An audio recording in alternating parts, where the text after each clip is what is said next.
The Acadians had to adapt to the subtropical climate of Louisiana. It changed the food they ate, the crops that they grew, the way they built their houses, and even the clothes they wore. But in many ways, Nouvelle Acadie was not unlike the old. The people who became the Acadians when they came from France, they didn't forget everything they knew. And they didn't forget, the way they lived when they crossed the Atlantic, just as they didn't forget what they had developed when they came down to Louisiana after the exile.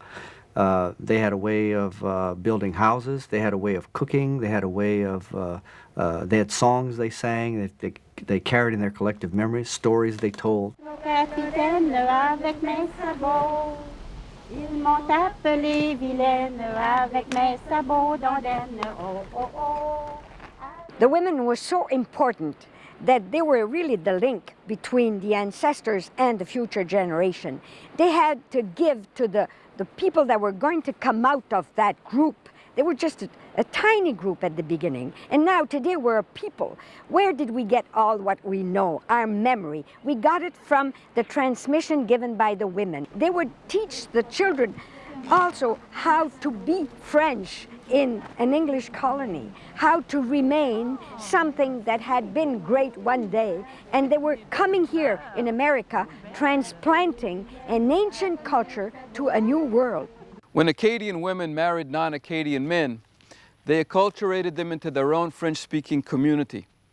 The children of these outsiders became French-speaking Acadians. This was especially true after the Civil War. But rather than diluting Acadian identity, this served to enrich and to diversify it. And that's why today we have Cajuns with family names like Romero, Shake Snyder, Huffpower, Reed, and McGee. When the Acadians arrived, all of the exiles arrived with virtually nothing. But over the following century, you see the accumulation of wealth in the hands of certain families. And these families, by the time of the Civil War, are some of the most wealthy families in South Louisiana. The vast majority of Acadians, however, remained petits habitants, or essentially yeoman farmers, pursuing a way of life that had changed little from the time of their forefathers.